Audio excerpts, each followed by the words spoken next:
സംസ്ഥാനത്ത് കോവിഡ് കേസുകൾ വർദ്ധിക്കുന്ന സാഹചര്യത്തിൽ ജാഗ്രതാ നിർദ്ദേശവുമായി ആരോഗ്യവകുപ്പ്. രോഗലക്ഷണങ്ങളുള്ള മുഴുവൻ പേർക്കും കോവിഡ് പരിശോധന നടത്തണം. ചികിത്സാ സംവിധാനങ്ങളുടെ പര്യാപ്തത ആശുപത്രികൾ വിലയിരുത്താനും നിർദ്ദേശമുണ്ട്.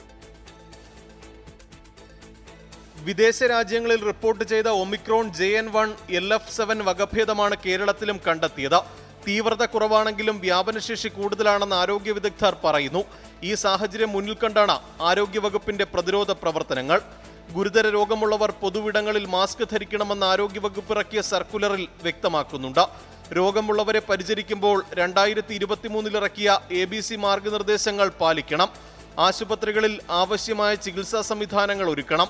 കോവിഡ് ലക്ഷണങ്ങളോടെ ചികിത്സയ്ക്കെത്തുന്നവരെ ആന്റിജൻ RT-PCR പരിശോധനകൾക്ക് വിധേയമാക്കണം. രോഗികളുടെ എണ്ണം 1500 അടുത്ത സാഹചര്യത്തിലാണ് ആരോഗ്യവകുപ്പ് പുതിയ സർക്കുലർ ഇറക്കിയത്. കേരളത്തിൽ കേസുകൾ കൂടുന്നതിനൊപ്പം മരണവും സംഭവിക്കുന്നുണ്ട്. ന്യൂമോണിയ അടക്കമുള്ള അസുഖങ്ങളുള്ളവർക്ക് വൈറസ് ബാധയേറ്റാൽ ഗുരുതരമാകാനുള്ള സാഹചര്യമുണ്ടെന്നും ആരോഗ്യ വിദഗ്ധർ പറയുന്നു.